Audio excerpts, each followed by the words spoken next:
നമസ്കാരം. ഭരണപക്ഷം പ്രതിപക്ഷത്തെത്തുമ്പോൾ എന്തുകൊണ്ടോ ഇടതുപക്ഷത്തിന് മര്യാദ എന്ന സാധനം ലവലേശം തൊട്ടു തീണ്ടിയിട്ടില്ല എന്ന് കണ്ടു നിൽക്കുന്ന ജനങ്ങൾക്ക് മനസ്സിലാകും. പറഞ്ഞു വരുന്നത് ഇടതുപക്ഷത്തിന്റെ മര്യാദ ഇല്ലായ്മയെ കുറിച്ചാണ്.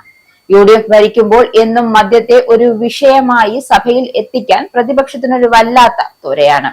ഒരു ഓർമ്മപ്പെടുത്തൽ നടത്തിയാൽ 2015 ബഡ്ജറ്റ് ദിനത്തിൽ നിയമസഭയിലുണ്ടായ കയ്യാങ്കളി കേസ് ആരും മറക്കാൻ ഇടയില്ല. സംഘർഷവുമായി ബന്ധപ്പെട്ട് അന്നത്തെ 6 LDF MLA-മാർക്കെതിരെയാണ് അന്ന് കേസെടുത്തത്. എന്നാൽ ഭരണത്തിൽ കയറിയപ്പോൾ ഈ കേസ് മുഴുവനും തേച്ചുമാച്ചു കളഞ്ഞതും നാം കണ്ടതാണ്. ബാർക്കോഴ കേസിൽ ആരോപണ വിധേയനായ അന്നത്തെ മന്ത്രി KM മാണിയുടെ ബഡ്ജറ്റ് അവതരണം തടസ്സപ്പെടുത്തുന്നതിനിടെയാണ് 2 ലക്ഷം രൂപയുടെ പൊതുമുതൽ നശിപ്പിച്ചു എന്നാണ് കുറ്റപത്രത്തിൽ വ്യക്തമാക്കിയത്. ഇപ്പോ അതാ മദ്യവും മദ്യത്തിലെ നികുതി ഇളവുമായി പ്രതിപക്ഷം കയ്യിൽ വീണ്ടും കച്ചിത്തുരുമ്പുമായി എത്തിയിട്ടുണ്ട്. എന്നാൽ പിന്നെ വെറുതെ എങ്ങനെ വിടുമെന്നാണ് ചിന്തകൾക്കിടയിൽ ഒന്നും നോക്കിയില്ല. പിണറായി പൊട്ടിച്ച് ഒരു ബക്കാടി എന്ന് പറയുന്നതാകും വാസ്തവം.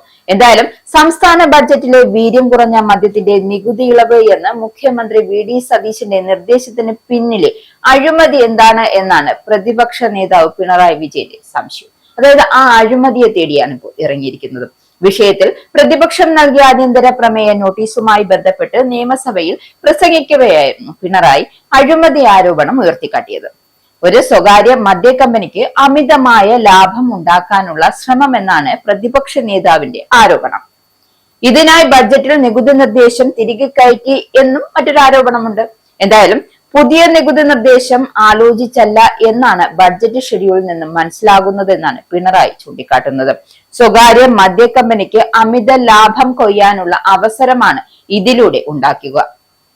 അതാണ് ഗൗരവമുള്ള സംഗതിയെന്നും പ്രതിപക്ഷ നേതാവ് ചൂണ്ടിക്കാട്ടുന്നു. എന്തായാലും കർണാടകയിലെ മദ്യ കമ്പനിക്ക് വേണ്ടിയാണ് ഈ നീക്കം, അതായത് സർക്കാരിന്റെ ഈ പുതിയ നീക്കം എന്നാണ് പ്രതിപക്ഷം സ്ഥാപിച്ചെടുക്കുന്നത്.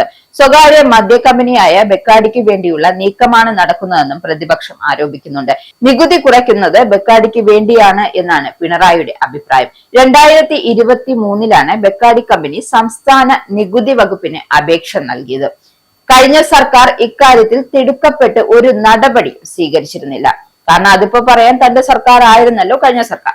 എന്നാൽ പുതിയ സർക്കാർ അധികാരമേറ്റ ശേഷം ശരവേഗത്തിൽ ഫയൽ നീക്കമുണ്ടായി എന്നും 7 ഉദ്യോഗസ്ഥർ ശരവേഗത്തിൽ ഫയൽ കണ്ടെന്നും പിണറായി ചൂണ്ടിക്കാട്ടുന്നുണ്ട്. പുതിയ സർക്കാർ വന്ന ശേഷം ഫയൽ നീക്കത്തിലുണ്ടായത് അസാധാരണമായ വേഗമെന്നാണ് പ്രതിപക്ഷ നേതാവിന്റെ ആരോപണം. എന്തായാലും നാടിന് ഗുരുതര പ്രത്യാഘാതം ഉണ്ടാക്കുന്ന നിർദ്ദേശമാണ് ബഡ്ജറ്റിൽ ഉണ്ടായിരിക്കുന്നതെന്നും അടിയന്തര പ്രമേയം അനുവദിക്കണമെന്നായിരുന്നു പ്രതിപക്ഷ നേതാവിന്റെ ആവശ്യം. എന്നാൽ ബഡ്ജറ്റ് ചർച്ചയ്ക്കുള്ളിലെ വിഷയമായതിനാൽ ഇക്കാര്യത്തിൽ അടിയന്തര പ്രമേയ നോട്ടീസ് അനുവദിക്കാനാകില്ല എന്ന് സ്പീക്കർ തിരുവഞ്ചൂർ രാധാകൃഷ്ണന്റെ മറുപടിയുമെത്തി.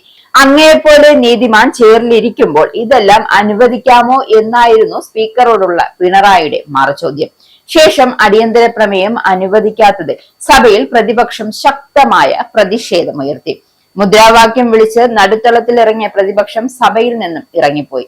പ്രതിപക്ഷം സഭയിൽ മുദ്രാവാക്യം വിളിക്കുന്നതും നടുത്തളത്തിൽ ഇറങ്ങുന്നതും കസേരപ്പുറത്ത് കയറുന്നതും മേശപ്പുറത്ത് കയറുന്നതും ഇത് ആദ്യമല്ല എന്നത് മറ്റൊരു കാര്യം.